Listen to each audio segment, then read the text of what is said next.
Welcome to Safe Haven Radio. Thank you so much for joining me today. I know clicking on this video took courage, especially if trust feels like something you've lost or perhaps never fully had.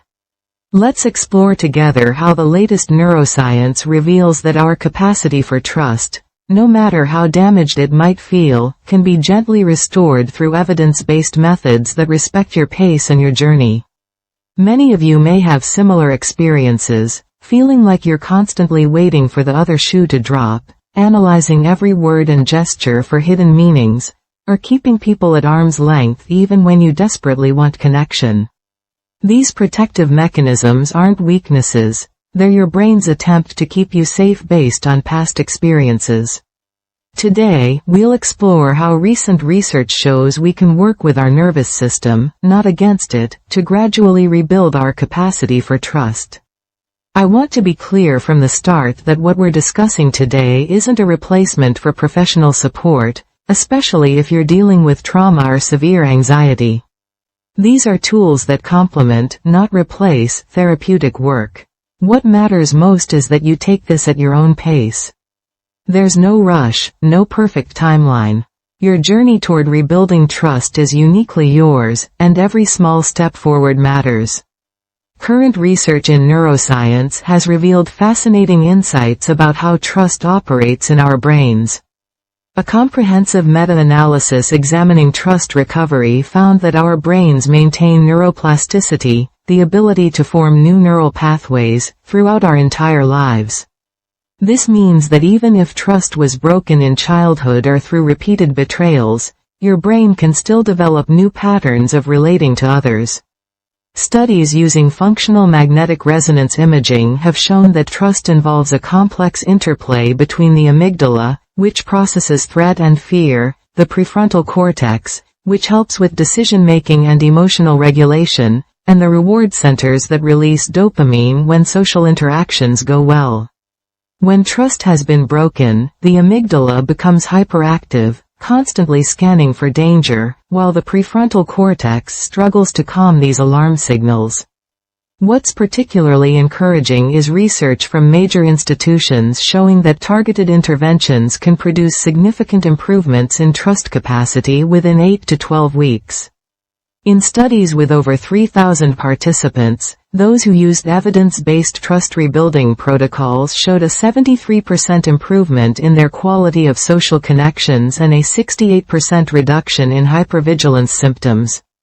Brain imaging revealed increased connectivity between emotional regulation centers and social cognition regions after just 6 weeks of consistent practice. There's still much we don't fully understand about the complexity of human trust, and individual responses vary greatly based on personal history, cultural factors, and the nature of trust violations experienced. Some people may find certain techniques more helpful than others, and that's completely normal. This information may help you understand your situation better and recognize that your struggles with trust have a neurobiological basis. They're not character flaws or permanent conditions. Now, let's explore some practical, scientifically backed methods for rebuilding trust. Remember, try these only within comfortable limits, and it's perfectly fine to modify them to suit your needs. The first method is called the graduated trust protocol. This approach respects your nervous system's need for safety while gently expanding your comfort zone. Start with micro-trust experiments lasting just 2 to 3 minutes daily. This might mean sharing one minor preference with someone safe, perhaps telling a colleague you prefer tea over coffee, or mentioning to a neighbor that you enjoyed the sunny weather. These seem trivial, but research shows they begin rewiring your brain's social safety detection systems. Over 4 weeks, gradually increase the vulnerability of what you share, but only at a pace that feels manageable. The key is consistency rather than intensity. Common pitfall to avoid. Many people feel good after a few days and want to leap into deeper sharing, but this can overwhelm the amygdala and trigger a setback. Stick to the gradual timeline even when you feel ready for more.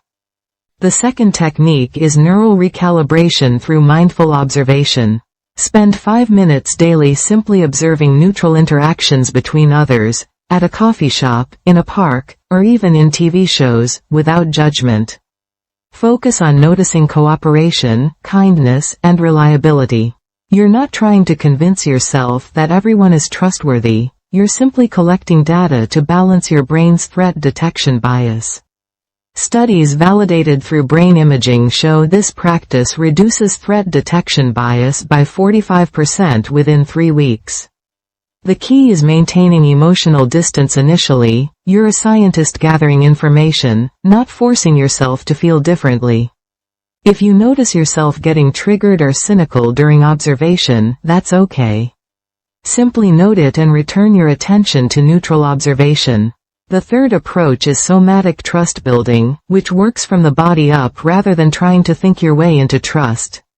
Spend 10 minutes daily doing a body scan, noticing physical sensations of safety versus threat.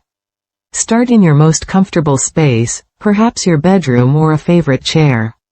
Notice how safety feels in your body. Maybe your shoulders drop, your breathing deepens, or your jaw uncles. Then, progressively practice this awareness in slightly more social environments.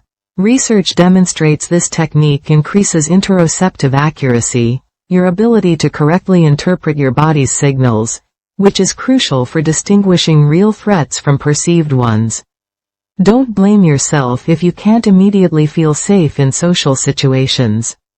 This is a gradual process, and small improvements in body awareness are significant progress.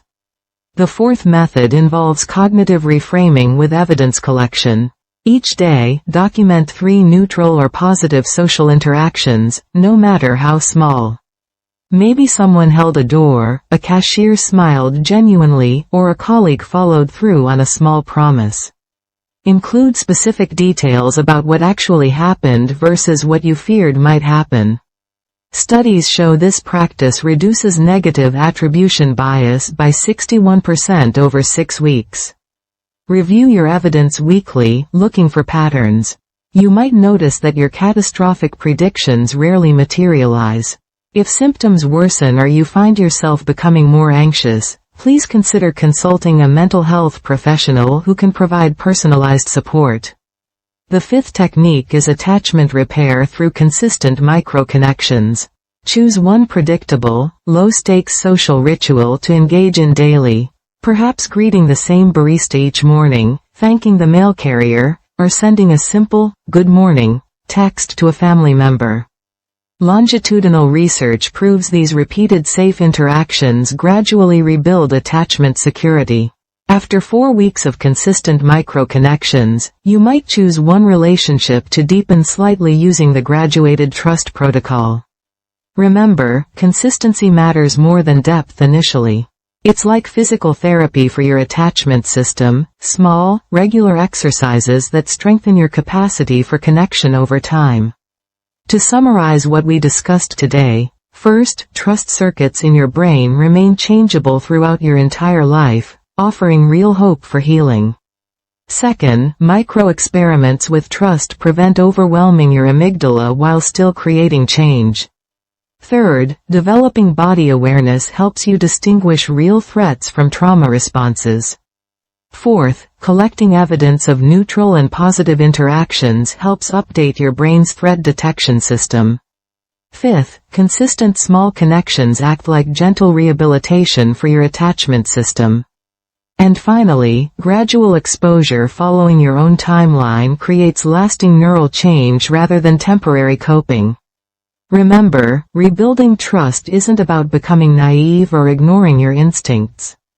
It's about recalibrating your threat detection system so it serves you rather than isolates you. Take your time with these practices. Start with whichever one feels most manageable. You don't need to be perfect or practice everything at once. Even trying one technique for a few minutes each week is valuable progress. Change takes time, and that's not just okay, it's how sustainable transformation happens. Your protective mechanisms developed for good reasons, and honoring them while gently expanding your capacity for connection is an act of profound self-compassion. You have value exactly as you are right now, with all your walls and defenses. These practices aren't about fixing something broken, they're about adding new options to your emotional repertoire. If today's content provided any support, please hit the like button. It helps others who might benefit find this information. Subscribe to Safe Haven Radio to continue learning about mental health together. Remember, seeking professional support is a sign of wisdom, not weakness. May your hearts feel a little lighter after our time together. Thank you for listening to Safe Haven Radio, and remember, your journey toward trust is valid, important, and entirely possible.